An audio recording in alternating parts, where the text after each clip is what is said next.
This morning's bitterly cold temperatures and dangerous wind chills are extending the holiday break for many students across the area this morning, with lots of late starts and full closings across the area.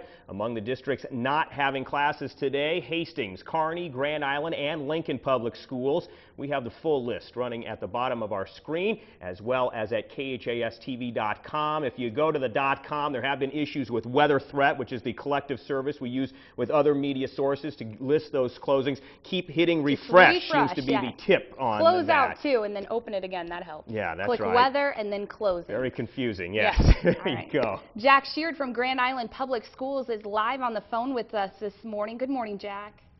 Good morning. Thanks for being here with us this morning. My first question for you: today is a little different compared to usual school closings. There's not a blizzard, there's not snow on the ground. Today we're focusing on temperatures. Did that factor in? Was that a little harder to determine whether schools will be closed today? It is. You know, it's strange for us because normally when you think of a snow day, there's actually snow on the ground. Not the case today. For us, we don't close school off a lot because of snow. A lot of times with snow and ice, you think of people driving. For us, it's kids walking to school is our biggest concern. And today is not a good day to have kids walk to school. It's just not safe for them to be out in that low temperature. Yeah, let's talk about the decision-making process. Was there sort of a forecasted temperature that was a benchmark for you, or was it just sort of the dire warnings that were coming from the National Weather Service? You know, we talked about that exact word, that benchmark, and we really don't have one. It's a very situational thing. But I can tell you, most likely is a month from now, we're watching the news, and it says, tomorrow there's going to be temperatures in the negative 30s with wind chill.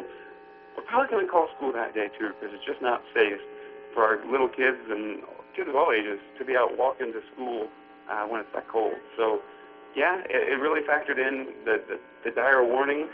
That scared us. And is your decision affected by other school districts in the area? Do you talk to the other districts when making your decision? You know, we do, but again, one of the things that's different for us in a situation like this, some of the rural schools are going to go more with the busing situation. And if their buses can get warm, then they don't have that situation of kids walking in the cold.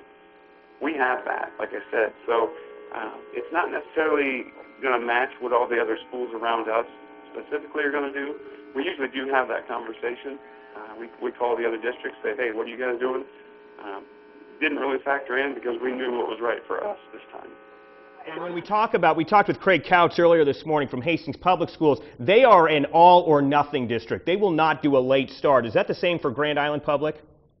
Yeah, we're not a fan of the late start, mainly because of the situation we're putting our parents in, of having to take 2 hours more of work off.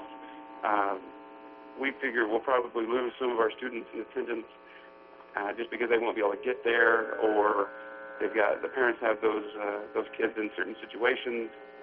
2 hour late start. I know a lot of the daycares in town base what they're doing for the day off of what we're doing. It just makes mass confusion for us. So yeah, the 2 hour late start or leaving early, that's usually not going to be one of our tools.